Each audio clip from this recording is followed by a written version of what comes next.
सुरेश एक बहुत गरीब लड़का है।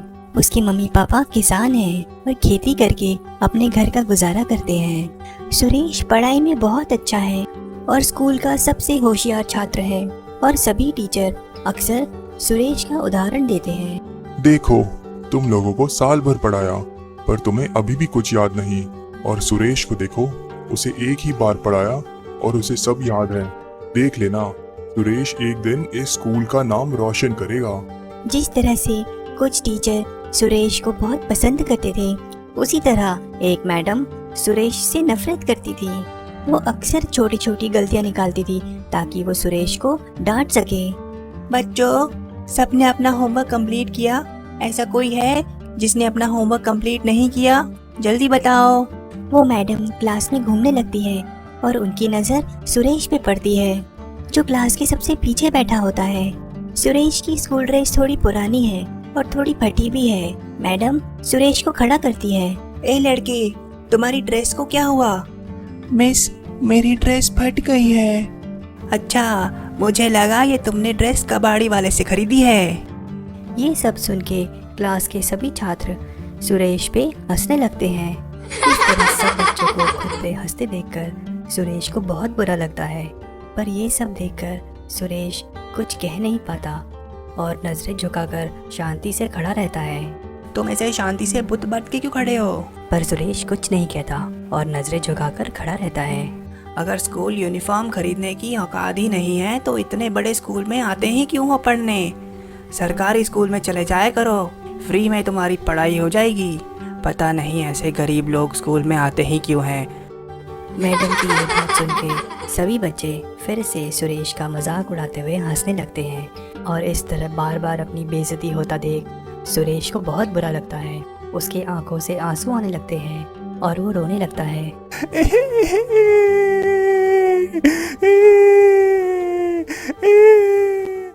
सुरेश की आंखों से लगातार आंसू बहने लगते हैं और वो टपक के उसके नोटबुक पे गिरने लगते हैं, जिससे नोटबुक पे लिखी हुई सारी स्याही इधर उधर हो जाती है और सुरेश का सारा होमवर्क खराब हो जाता है। तभी मैडम उसे आगे बुलाती है। ए लड़के, तुमने अपना होमवर्क कंप्लीट किया? जी मिस, मैंने अपना होमवर्क कंप्लीट किया है। मुझे तुम पे भरोसा नहीं है, अपनी नोटबुक लेकर आओ।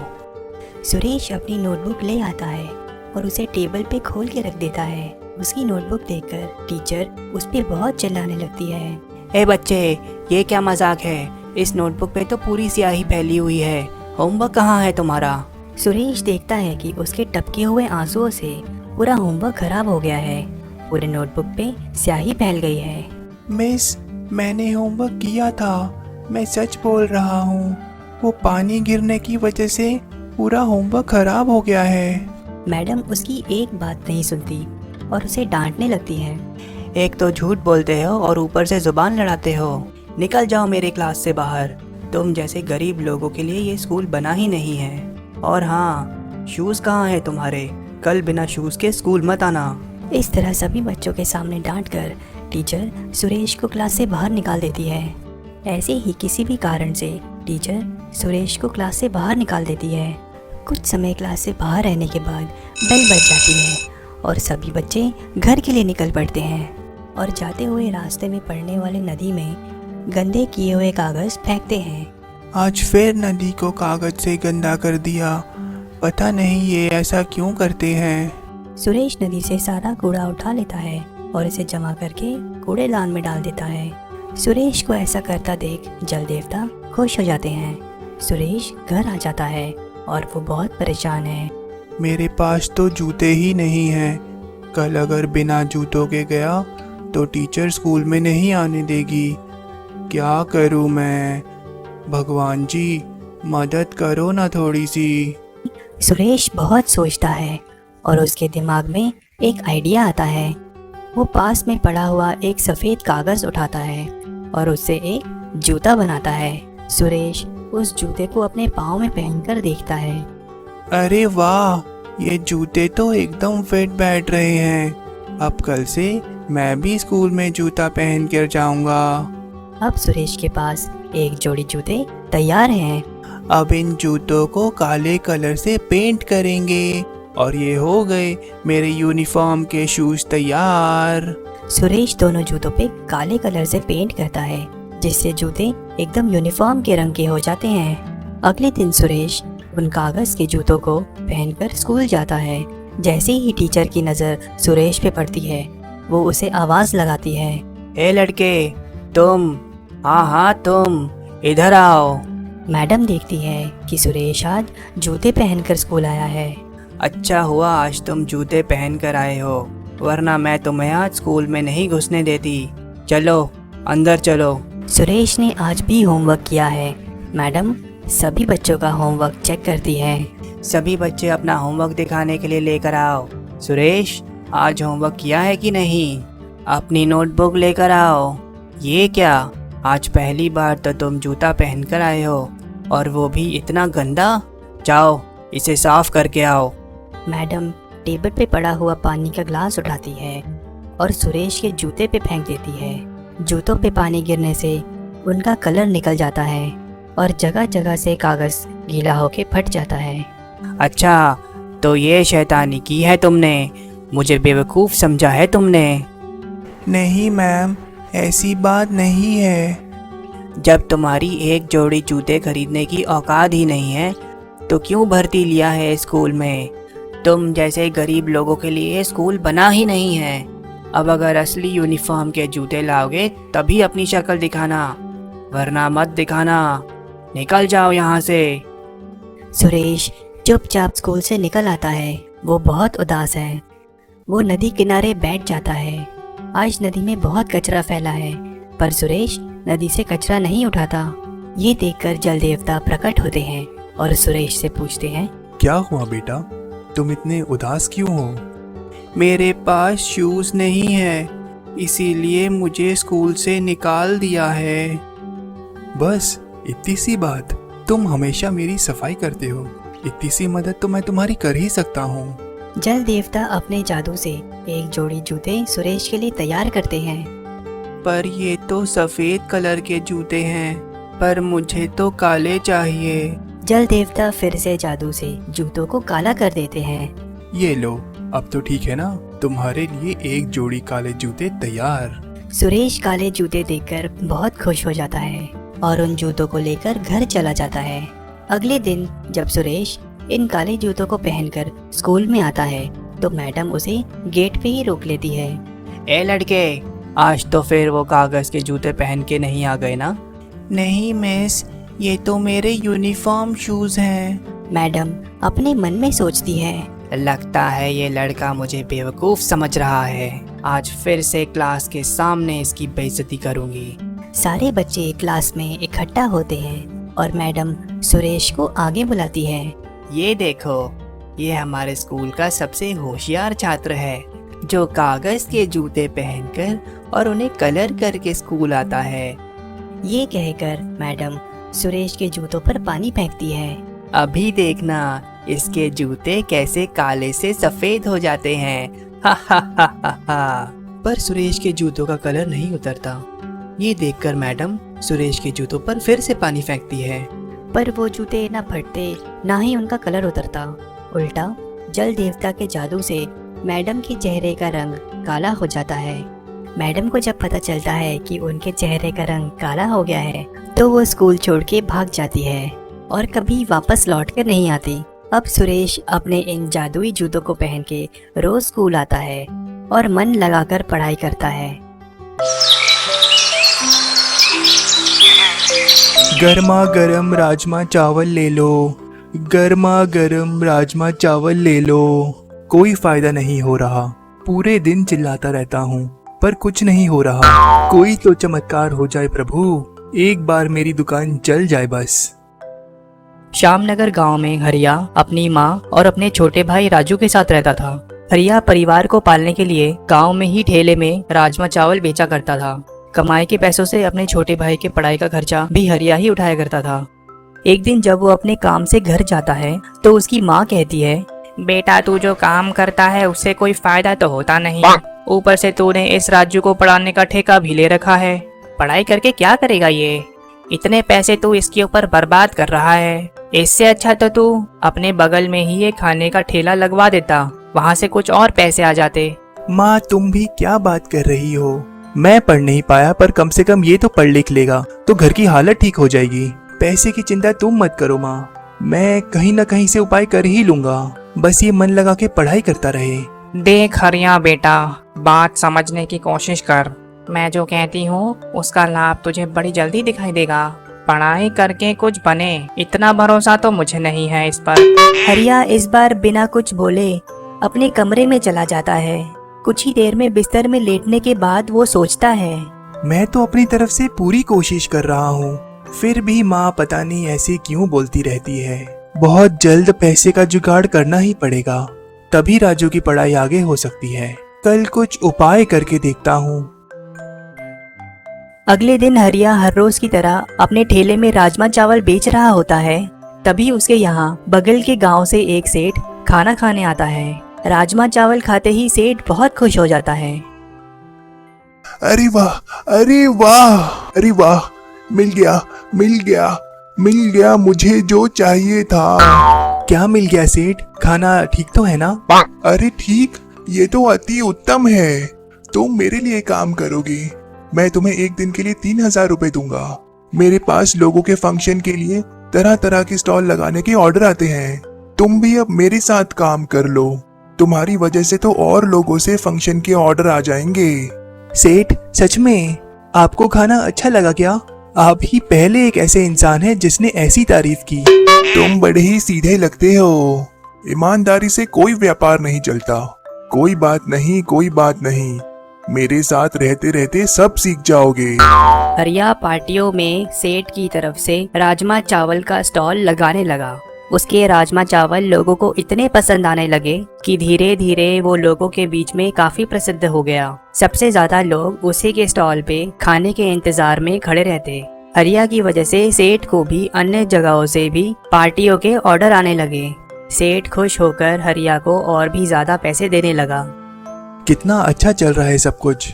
हर दूसरे दिन कोई ना कोई पार्टी के ऑर्डर से पैसे आ ही जाते हैं, और जिस दिन किसी पार्टी में ना जाना हो तो उस दिन मैं अपने गांव में ही राजमा चावल बेच देता हूँ।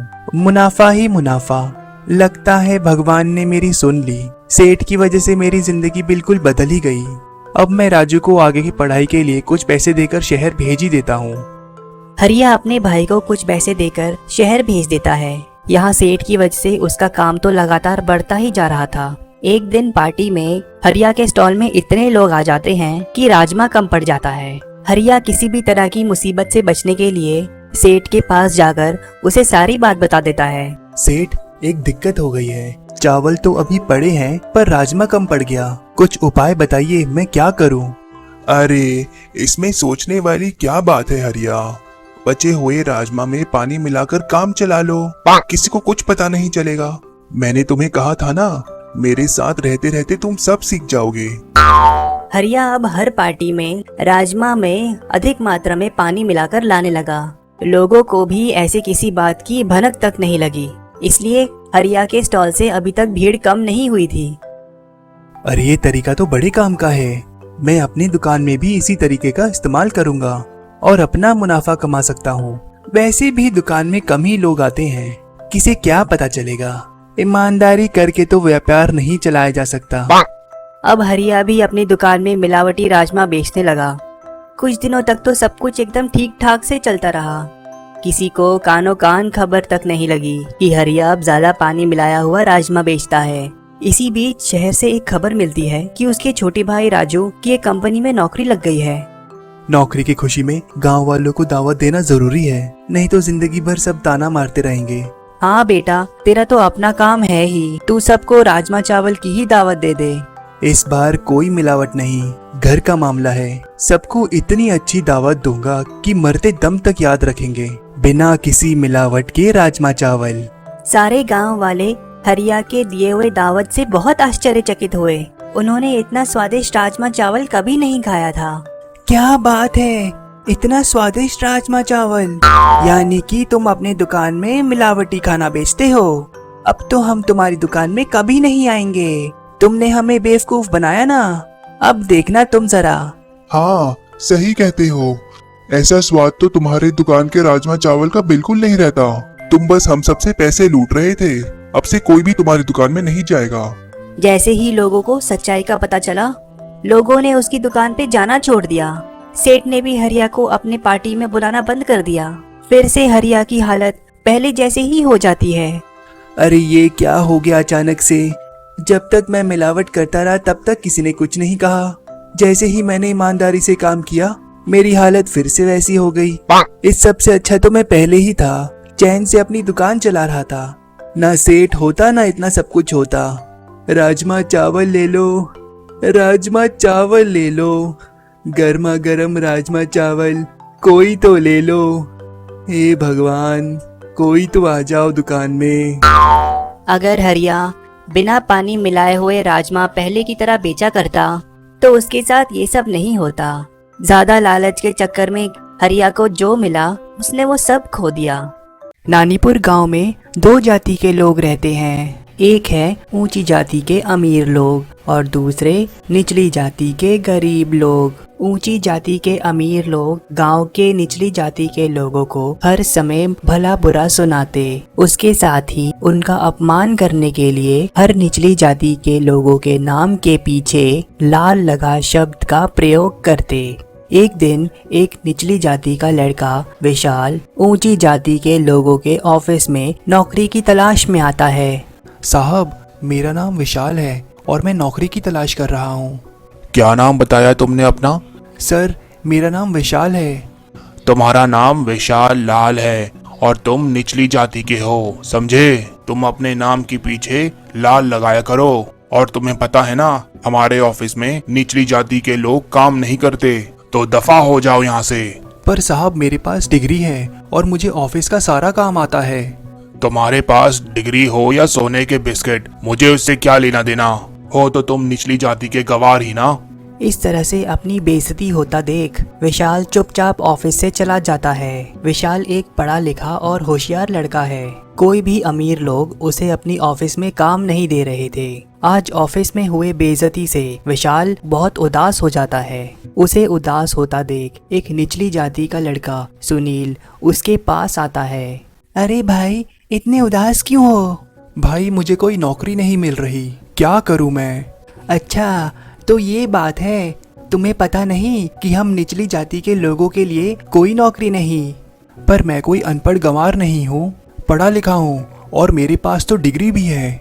भले ही तुम कितना भी पढ़ लिख लो, लेकिन वो लोग इस बात को थोड़ी ना समझेंगे। हाँ भाई, सही कहा तुमने। आज मैं एक ऊंची जाति के ऑफिस में नौकरी की तलाश में गया था। उसने मुझे बेइज्जत करके वहाँ से बाहर निकाल दिया। हाँ भाई, हमारे किस्मत में तो सिर्फ अमीर लोगों के कपड़े धोना ही लिखा है, उनके साथ बैठकर ऑफिस में काम करना नहीं। और जितना जल्दी हो सके तुम इस बात को समझ लो और धोबी घाट पे कपड़े धोने के लिए आ जाओ। विशाल समझ जाता है कि उसे नौकरी नहीं मिलेगी, इसीलिए वो अगले दिन से धोबी घाट पे कपड़े धोने के लिए चला जाता है। नीची जाति के सभी लोग दिन भर मेहनत करके धोबी घाट पे अमीर लोगों के कपड़े धोकर अपनी रोजी रोटी कमाया करते हैं। पर एक दिन अचानक से कुछ अमीर लोग धोबी घाट के सामने कारखाना बनाने के लिए आते हैं और निचली जाति के धोबियों को धोबी घाट खाली करने की धमकी देते हैं। हम लोग सामने मैदान में एक बड़ा कारखाना खोल रहे हैं, तुम लोग ये धोबी घाट छोड़कर कहीं और चले जाओ। पर ये धोबी घाट तो हमारी है, अगर हम इसे छोड़ देंगे तो खाएंगे पिएंगे क्या? अरे तू तो वही है ना जो कुछ दिन पहले मेरे ऑफिस में मुझसे काम मांगने आया था। हाँ, मैं वही हूँ जिसे पढ़ा लिखा और डिग्री होने के बावजूद भी आपने काम पे नहीं रखा। बहुत जुबान चल रही है तेरी, भूल गया तू निचली जाति का है। कैसे भूल सकता हूँ साहब, इसी वजह से तो काबिल होने के बावजूद भी इस धोबी घाट पे कपड़े धो रहा हूँ और आप बिना डिग्री के भी ऑफिस में बिना मेहनत करे तनख्वाह ले रहे हैं। बदतमीज, तुझे तो मैं बाद में देख लूंगा। अगर तुमने आज के आज धोबी घाट खाली नहीं किया तो तुम लोगों को गांव से निकलवा दूंगा। इतना कहकर दीपक गुस्से में वहां से चला जाता है। निचली जाति के लोगों के पास धोबी घाट में काम करने के अलावा रोजी रोटी का कोई दूसरा साधन नहीं है, इसीलिए वो धोबी घाट को खाली नहीं करते हैं। तब दीपक एक पंचायत बुलाता है। सरपंच जी, हम धोबी घाट के सामने के मैदान में एक कारखाना खोलना चाहते हैं, पर उस धोबी घाट की वजह से कोई भी ऊंची जाति का आदमी उस कारखाने में काम करने के लिए राजी नहीं है। सरपंच खुद ऊंची जाति का है, इसीलिए वो दीपक की बात मानकर निचली जाति के लोगों को धोबी घाट खाली करने के लिए बोलता है। अगर कारखाना खुलेगा तो हमारे गांव का ही विकास होगा, तो आप लोग इस धोबी घाट को खाली करके कहीं और चले जाइए, यही पंचायत का फैसला है। पर सरपंच जी, कारखाने के सामने धोबी घाट होने से क्या दिक्कत है? तुम पंचायत के फैसले पर उंगली उठाकर तुम पंचायत का अपमान कर रहे हो। अगर धोबी घाट छोड़ना पड़ेगा तो हम लोग कहाँ जाएंगे, क्या खाएंगे? ये तो तुम ही लोग जानो कि कहाँ जाओगे और क्या खाओगे। बस पंचायत का फैसला ये है कि तुम लोग धोबी घाट खाली कर दो। निचली जाति के लोगों को पंचायत का फैसला मानकर धोबी घाट को खाली करना पड़ता है। सभी लोग अपना सारा सामान लेकर पहाड़ी पर चले जाते हैं और पहाड़ी में तालाब के पास काम शुरू करते हैं। विशाल गीले कपड़े को धोने के लिए पहाड़ी पर पटकता है, जिससे पहाड़ी पर लगी धूल मिट्टी साफ हो जाती है और वो चमकने लगती है। विशाल को कुछ भी समझ नहीं आता। उसे लगता है कि सूर्योदय के कारण सूरज की किरणें पहाड़ी पर गिरने से पहाड़ी चमक रही है। वो अपने दोस्त सुनील को आवाज देता है। सुनील भाई, ये देखो, ये पत्थर कैसे सूरज की रोशनी से चमक रहा है। पत्थर की चमक देखने के लिए सुनील पास आता है और देखकर चौंक जाता है। अरे ये सूरज की रोशनी से नहीं चमक रहा, बल्कि ये तो सोने का पत्थर है। क्या तुम सच कह रहे हो? मैंने कई साल पहले एक सुनार के साथ काम किया था। सोने के चमक को मैं अच्छे से पहचानता हूँ। चलो देखते हैं और कितने पत्थर हैं सोने के। विशाल और सुनील पहाड़ी के दूसरे पत्थरों पर गीले कपड़े पटकते हैं, जिससे उन पे लगी धूल मिट्टी की परत हट जाती है और सभी सोने के पत्थर चमकने लगते हैं। ये तो चमत्कार हो गया। ये तो पूरे का पूरा पहाड़ ही सोने का है। हाँ, इस सोने को बेचकर हम अपने लिए पक्के मकान बना सकते हैं और खुद के लिए एक कारखाना भी खोल सकते हैं। कुछ निचली जाति के लोग पहाड़ से कुछ सोना लेकर उसे शहर में ले जाकर बेचते हैं और उससे मिले पैसों से अपने लिए पक्के मकान बनवाते हैं। विशाल और सुनील सोना बेचकर मिले पैसों से अपना एक नया कारखाना खोल देते हैं। दूसरी तरफ दीपक और अमीर लोगों का कारखाना आर्थिक मंदी की वजह से बंद हो जाता है और जब उन्हें सोने के धोबी घाट का पता चलता है तो सभी अमीर लोग सोना लेने के लिए पहाड़ी पर आते हैं। दीपक निचली जाति के लोगों से छुपकर सोना अपने जेब में भर लेता है, पर उसे ऐसा करते देख सुनील देख लेता है। चोर चोर चोर! सुनील की आवाज सुनकर सारे निचली जाति के लोग दीपक को मारने के लिए इकट्ठे हो जाते हैं, पर तभी विशाल बीच में आ जाता है।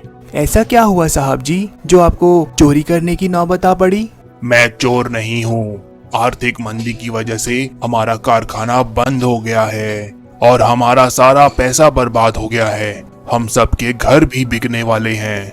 आप चिंता मत कीजिए, आप हमारे कारखाने में नौकरी कर सकते हैं। मुझे माफ कर दो, मैंने अपने ऑफिस में तुम्हारी बहुत बेइज्जती करी थी। कोई बात नहीं, मैं उस बात को भूल गया हूँ। विशाल, दीपक और बाकी सब अमीर लोगों को माफ कर देता है और उन्हें अपने कारखाने में नौकरी दे देता है और अब सभी नीचे जाति और ऊंचे जाति के लोग मिलजुल कर खुशी खुशी साथ में रहने लगते हैं।